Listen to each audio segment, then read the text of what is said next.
Hi, so today I want to talk to you about two important aspects in poultry, especially when you're just like raising day-old chicks. I want to focus more on the feeding, how you feed your chicks in the brooder when they're a week old or less than a week old, and as they grow towards maturity.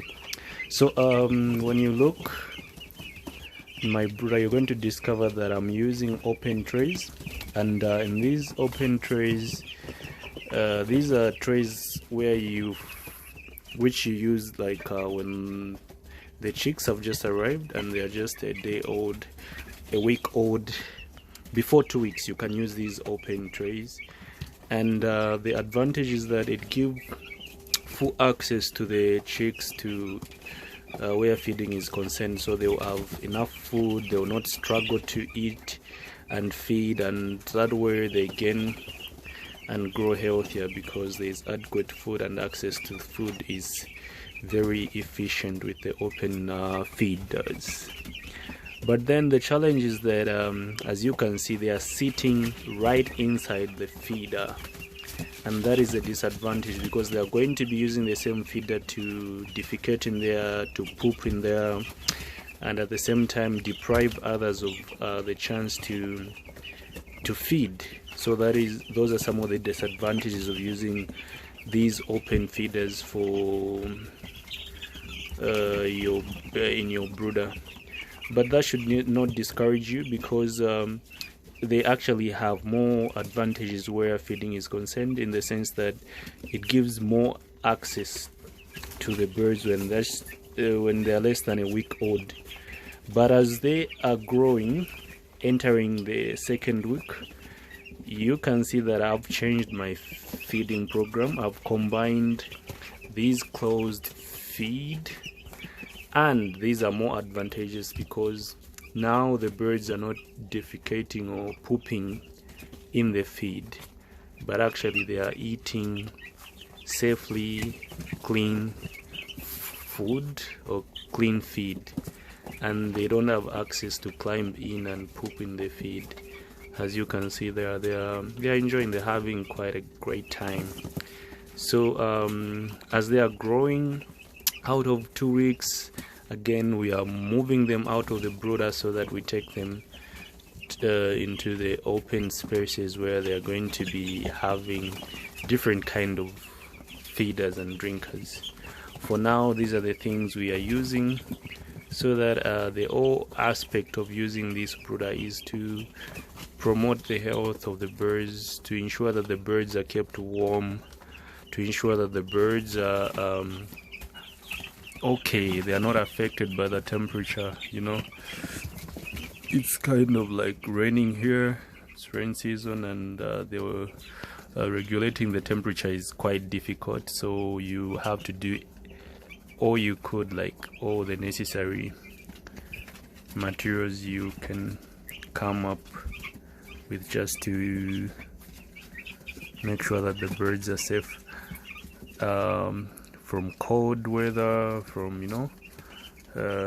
infections and so on and so forth.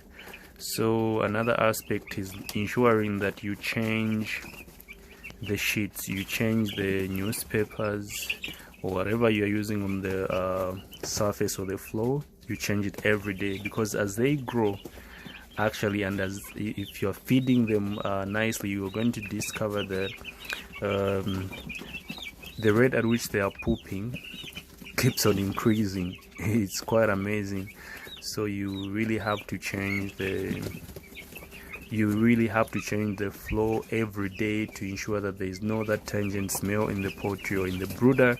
And also if you are a homesteader, you have a poultry in your backyard and there are a few houses around your poultry, it's very, very important that you actually change your brooder, the papers in the brooder, you change the surface so that you maintain the hygiene, you maintain the cleanness in the poultry, and that will prevent your neighbors from complaining, and actually it increases the biosecurity of your poultry.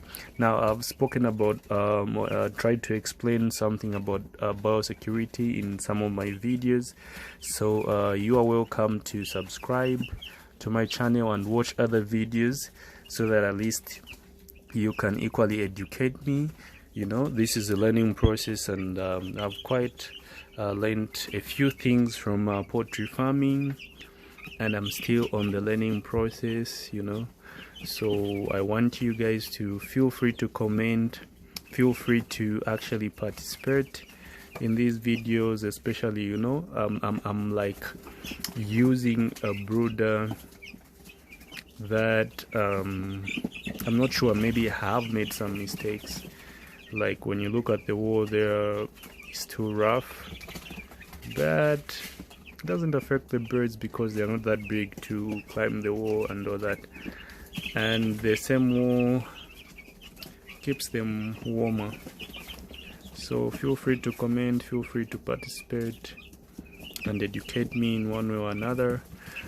So another thing I've learned is that you don't have to allow your birds to climb together like that, because that promotes a lot of injuries, and along the way you're going to discover that also the birds will suffocate themselves as they are coming together like that. So what you have to do when you observe that, especially when it's very cold, you kind of get a plastic which you hook to a stick, and then you just do that. See, you wake them up and you scatter them like that, so that at least they don't suffocate each other like that. So they are kept warm like that, they are kept active and alive. Okay, though you might end up injuring them, so you have to make sure that you minimize that at all costs, and you don't affect any bird. Okay, so we're weekly there. I don't know what's wrong with it. It's been crying quite for some time, that one, so we need to check it. Okay, but so far the brood has really proved to be efficient in that we haven't recorded any fatalities. No chick has died, and I'm hoping that it goes like this all the way up to maturity. So thanks very much for subscribing to my channel. Thank you for everything. I would encourage you to take full participation in my channel. Comment in the comment section, share the video, like my video, and let's encourage each other so that we learn from each other. Thank you so much, and God bless you.